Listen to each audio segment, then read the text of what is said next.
What's going on, my peoples? It's ShayOT here, and today I'm going to be breaking down the GTA 4 drill remix. So yeah, this was probably one of my favorite video game drill remixes to create, just simply because it came from one of my favorite video games, which was GTA 4, of course. Shout out Rockstar Games for making that masterpiece.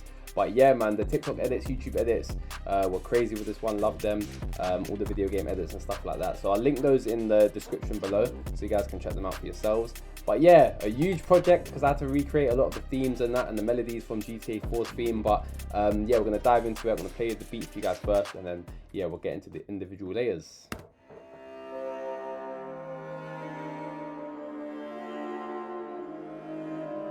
ShayOT.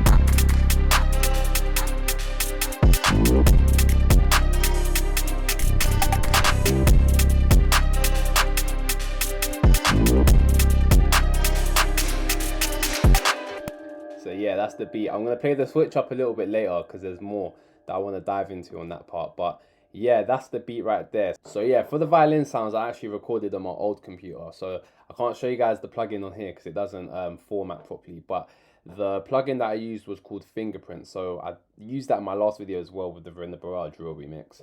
And yeah, it just has a bunch of orchestral banks and stuff like that. Strings, violins, all that sort of stuff, etc. So I had to find the most accurate one and then play it in. But yeah, I just added my own layers on top of that as well, and it came out well. So that's for the violins. And then for the organ sound, so I can actually dive in a bit more to this, I've actually used Alchemy for it. So the organ sounds, it's like a little sort of like pad in the theme. It sounds quite dark and it kind of, you know, fits that GTA 4 theme. So I've used two different organ sounds. So for this one, I've used a sound or a preset called Gently Glitching Organ, just left it alone as normal. And then for the second organ sound, I've actually customized it. And this was like the sound to kind of give it that dark sort of element. So I've used the triangle wave in this, and I've actually just added some of my filters and, you know, panning and stuff. And then I've used a sine wave as well with a, you know, a low pass filter. And then yeah, that came out pretty well actually, what I thought. So I used the organ sounds and then the violin sounds, and I put them together.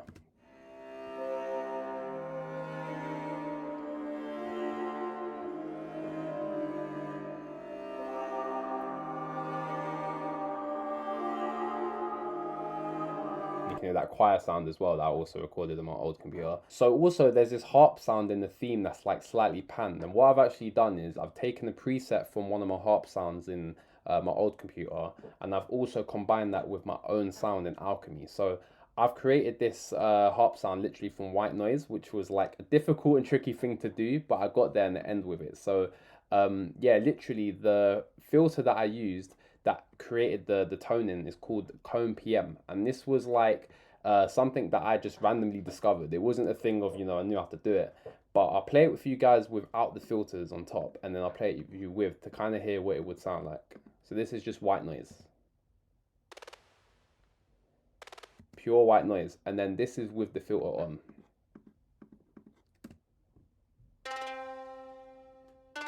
So you can hear like the sort of harp tone there. So that was literally all from white noise. And it took a while, like I said, because I had to figure out how do I go around these parameters and, you know, figure out the sound. But yeah, it sounded pretty decent. So I've layered that with this sound.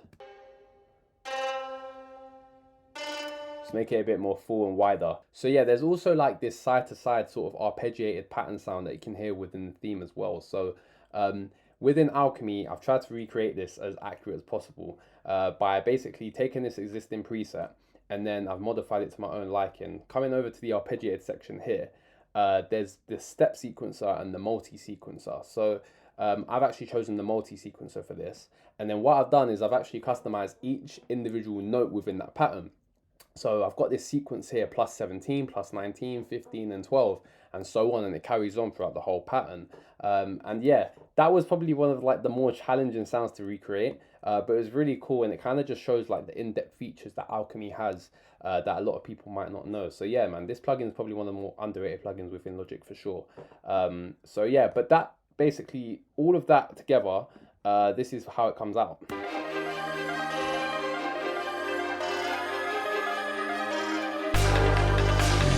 So yeah, man, that's just before the build up into the drop, of course. And then there's also that switch up bit that you can hear within the main theme. So I've also added that within the beat as well.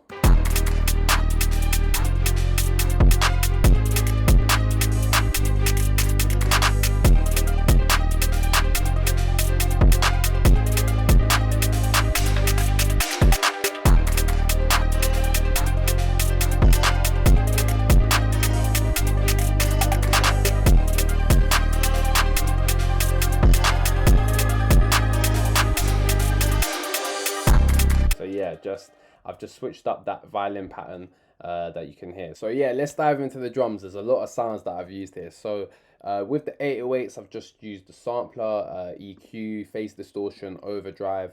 But yeah, with the sampler, it used to be called the EXS24 on the old computer, but Logic updated, so it's all completely different now. But all I've really used on this is just a bit of pitch bend, a bit of fining as well, just to tune the 808s properly so it doesn't sound out of tune.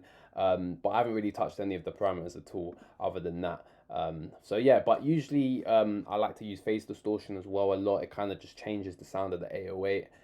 But usually with phase distortion, the more intensity, the more harsher it sounds. So sometimes I have to like EQ out a lot of the mid-range and stuff like that, so you can kind of only hear the bass, because otherwise, yeah, it would just sound way too harsh. So yeah, that's pretty much the parameters on that. On this 808 right here, I've actually used it just before the drop, and what I wanted to do was create like a slightly bigger impact. So I reversed the glide on it, and then I've added a bit of phase distortion and EQ just to give it a bit more of a punch.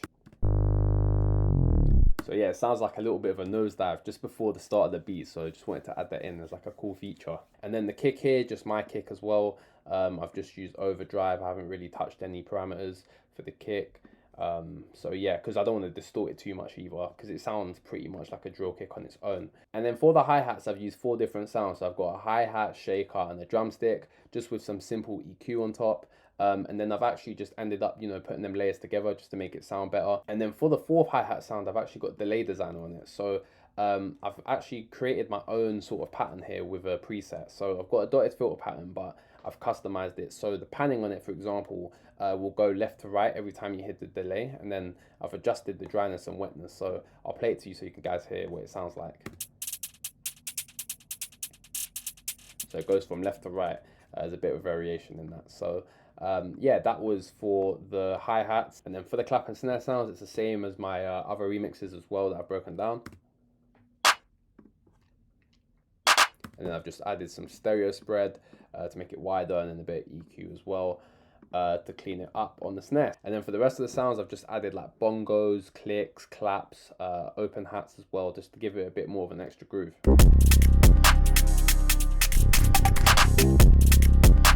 So yeah, you can hear the different varieties in the drums. And then here at the beginning, so I've actually used these 2 sounds to kind of start off the beat to give it a more extra impact. So for the open hat, what I've done is I've pitched it down by about 12 or 24 semitones, and then I've just echoed that out. So it kind of just gives it like a bigger impact on the drop. And then yeah, you got your typical drill sounds as well, just the crashes and the risers to bring it into the beat. And then yeah, this ethnic percussion pattern I forgot to show as well. So yeah, this was just another Alchemy pattern that I found within Logic. It was a preset that I used, and then yeah, there's just a bit of delay on that to give it a bit more extra rhythm, bit of EQ on there to bring out the high ends, and a bit of overdrive as well. So yeah, that's pretty much the beat. Probably one of the more time-consuming beats that I've made, because I had to recreate the themes. I had to get some certain sounds on point, but it was fun. It was really fun, and I enjoyed every minute of making this track. So yeah, man, it's been a pleasure. I hope you guys enjoyed this video and learned something new from it. Don't forget to comment down below what you guys would like to see next on the channel. Open for any content on the channel, so put your thoughts down below. And yeah, man, hope you guys enjoyed it.